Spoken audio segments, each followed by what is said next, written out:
He's currently on the FBI's, and has been, top 10 most wanted list.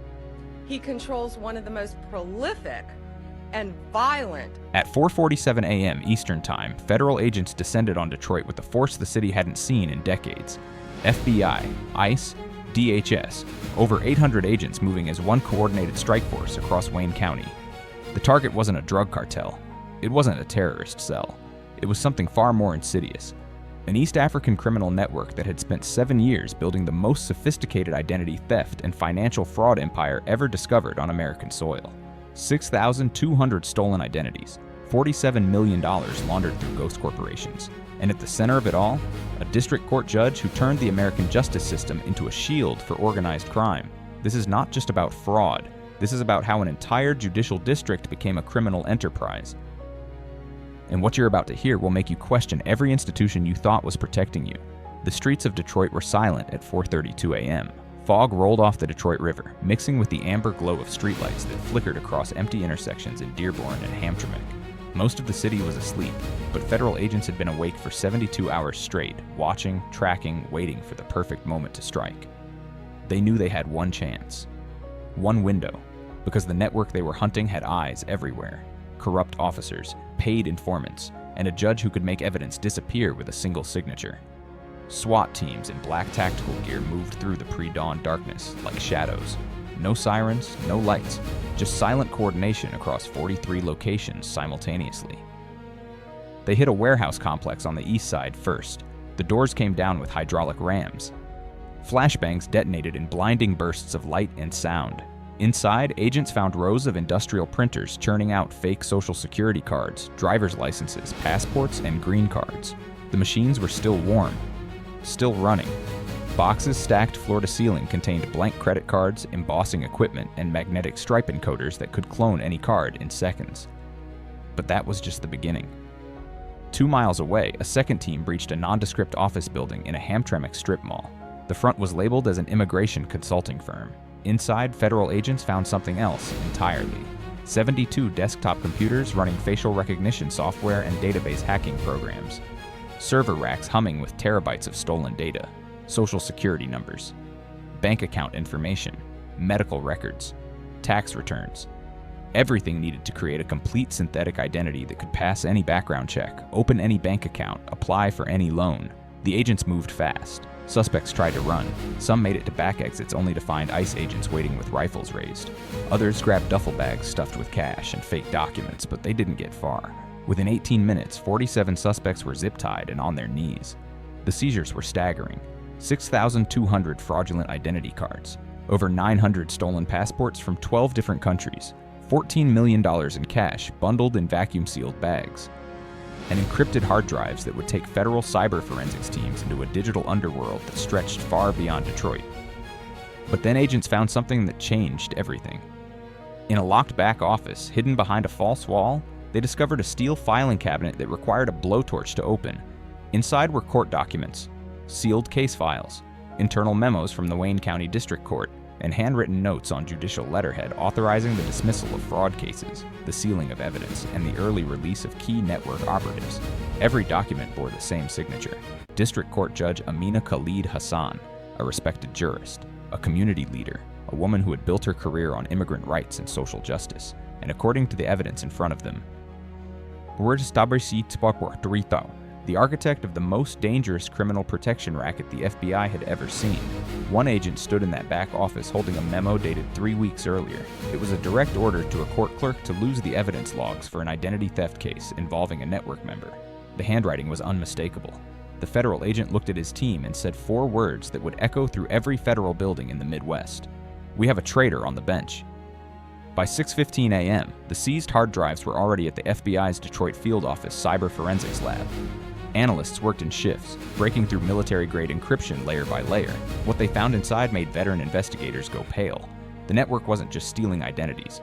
It had built an entire financial infrastructure designed to move money, people and resources across 3 states without ever triggering a single federal alert. The operation had a name: Project Nomad. Digital files revealed a spiderweb of over 200 shell companies scattered across Michigan, Minnesota, and Ohio. Fake logistics firms, sham nonprofits claiming to help refugees, restaurant franchises that existed only on paper, import-export businesses with no inventory. Every company had one thing in common.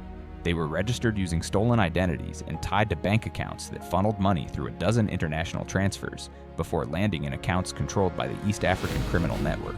The money flows were stunning. Analysts traced $47 million moving in the last 18 months alone.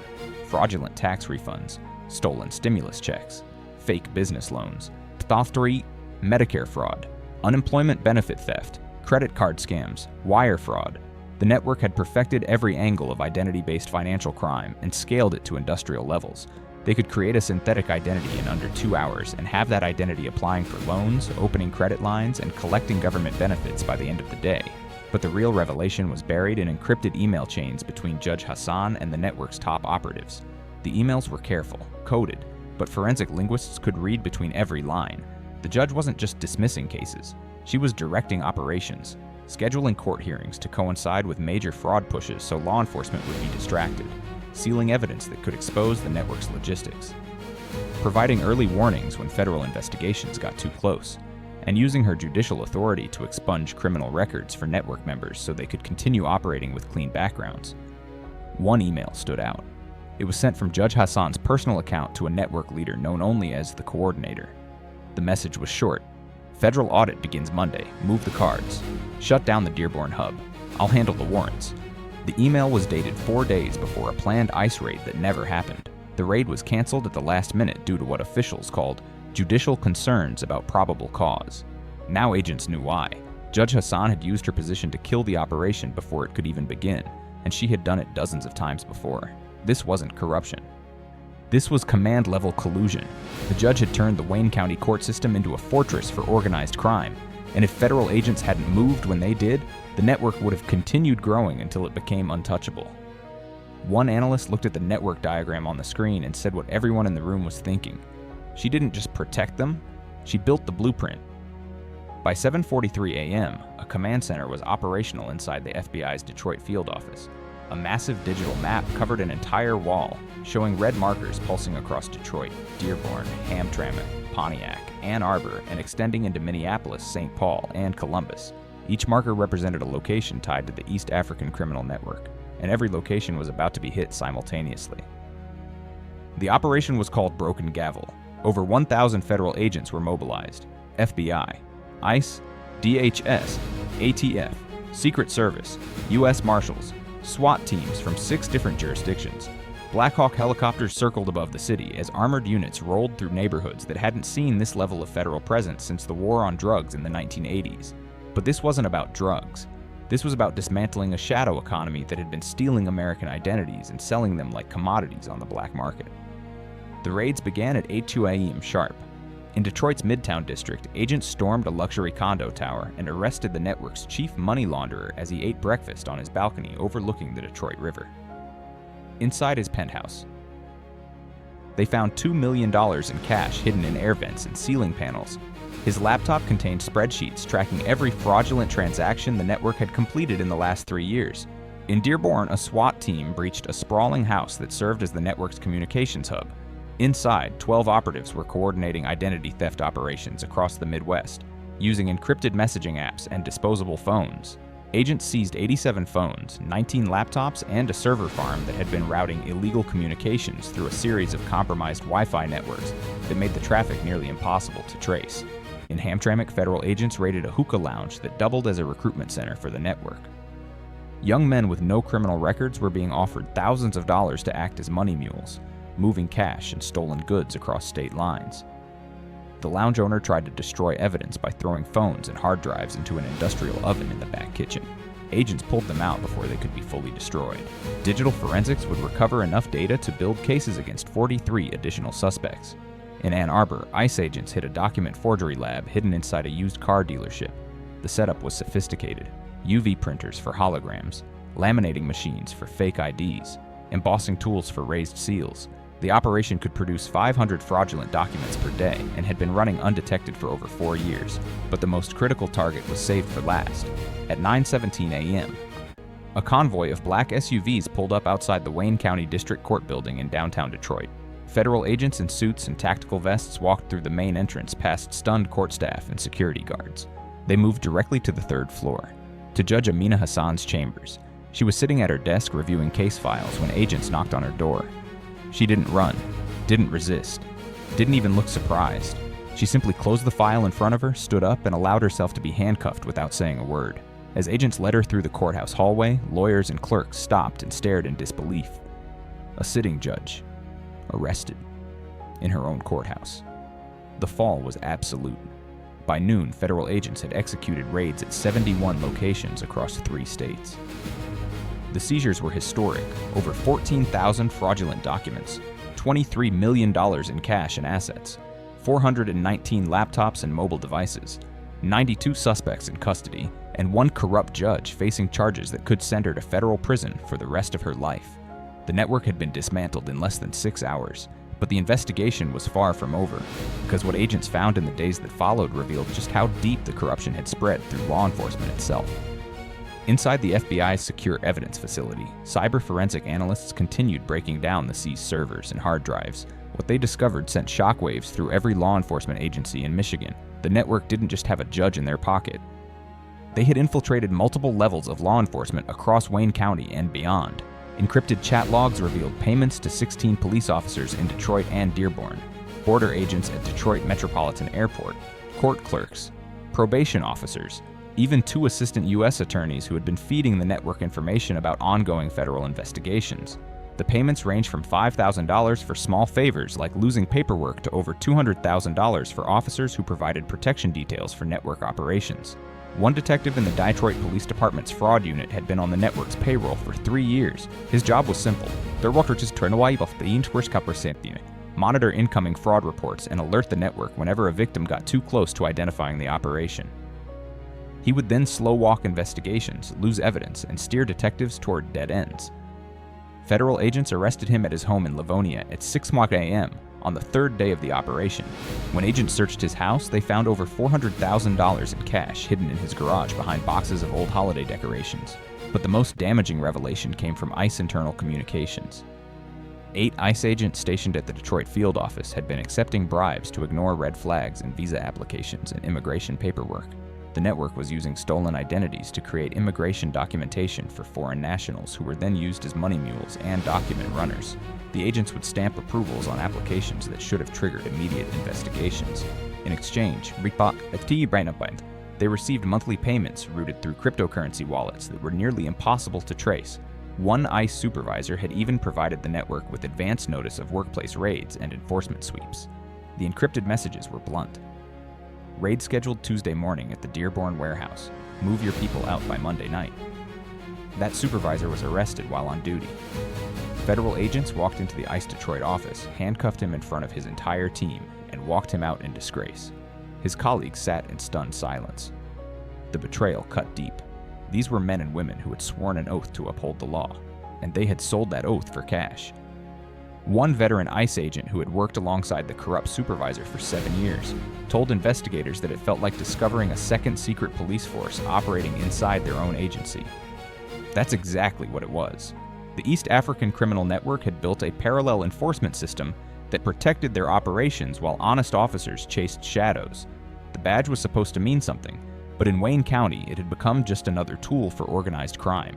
As the arrests continued, federal investigators began pulling on threads that stretched far beyond Michigan. The network wasn't operating in isolation. It was part of a larger continental infrastructure that connected identity theft rings, human trafficking operations, and financial fraud networks across the entire Midwest and into the eastern seaboard. Analysts traced the network's logistics and discovered connections to similar operations in Minneapolis, Columbus, Nashville, and as far east as Columbus, Ohio. Each hub operated independently but shared resources, stolen data, and money laundering channels. The network used long-haul trucking routes to move physical documents and cash between cities. Drivers with clean records and no criminal ties would load up shipments labeled as restaurant supplies or textile imports and drive them across state lines without ever triggering suspicion at weigh stations or border checkpoints. But the real genius of the operation was in how it exploited America's fragmented law enforcement system. Local police departments didn't share data effectively with federal agencies, State borders created jurisdictional barriers that made it nearly impossible to track crimes across multiple states, and the network had learned to operate in the gaps. They would commit fraud in Michigan, launder money in Ohio, and recruit operatives in Minnesota. By the time one jurisdiction figured out what was happening, the network had already moved operations to another state. The financial scale was staggering. Investigators estimated that the East African criminal network had stolen and laundered over $200 million in the last 5 years alone. That money funded everything from luxury real estate purchases to investments in legitimate businesses that gave the network a veneer of respectability. One network leader owned a chain of gas stations across Michigan.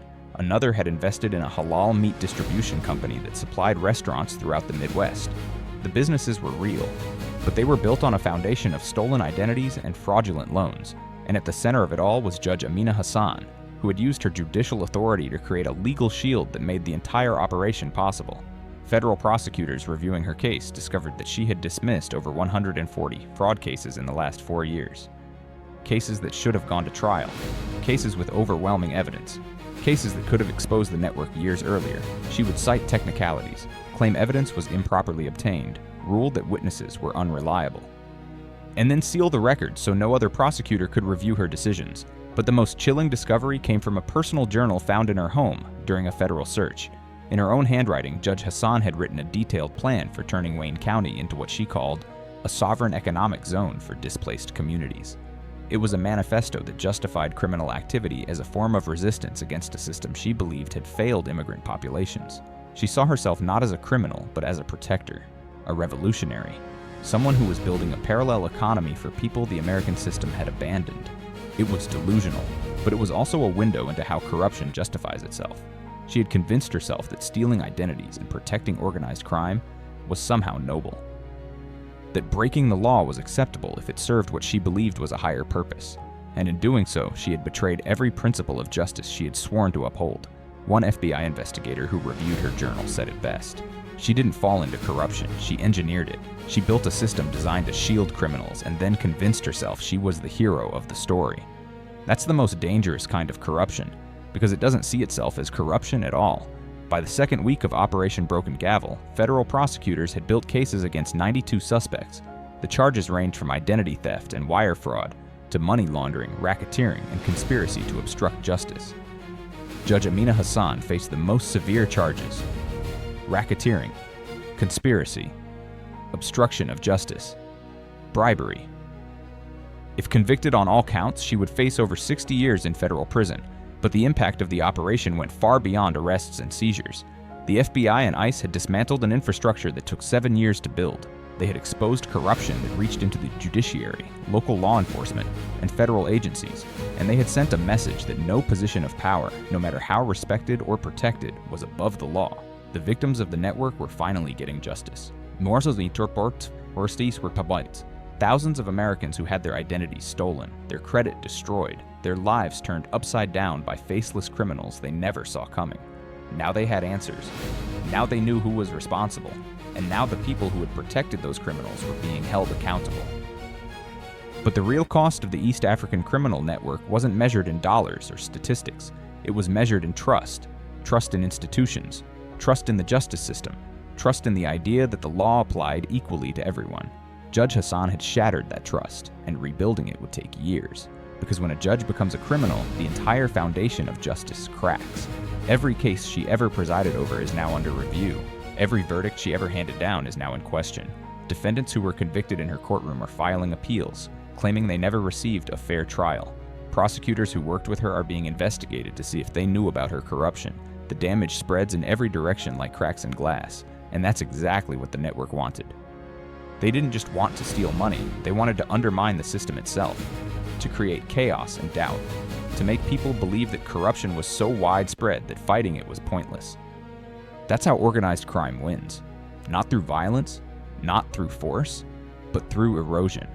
By slowly convincing people that the institutions meant to protect them are just as broken and corrupt as the criminals they're supposed to stop. But here's what the network didn't count on. They didn't count on 800 federal agents who spent 72 hours without sleep to bring them down. They didn't count on cyber forensic analysts who cracked encryption that was supposed to be unbreakable. they didn't count on honest police officers who were willing to turn in their own colleagues when they discovered corruption.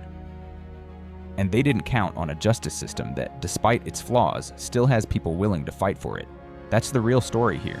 Not that corruption exists, we know it does, but that there are still people willing to expose it, to drag it into the light, to risk their careers and their lives to make sure the law means something.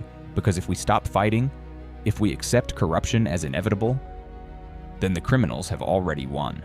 This story is a warning, a reminder that organized crime doesn't always look like drug cartels and gang violence.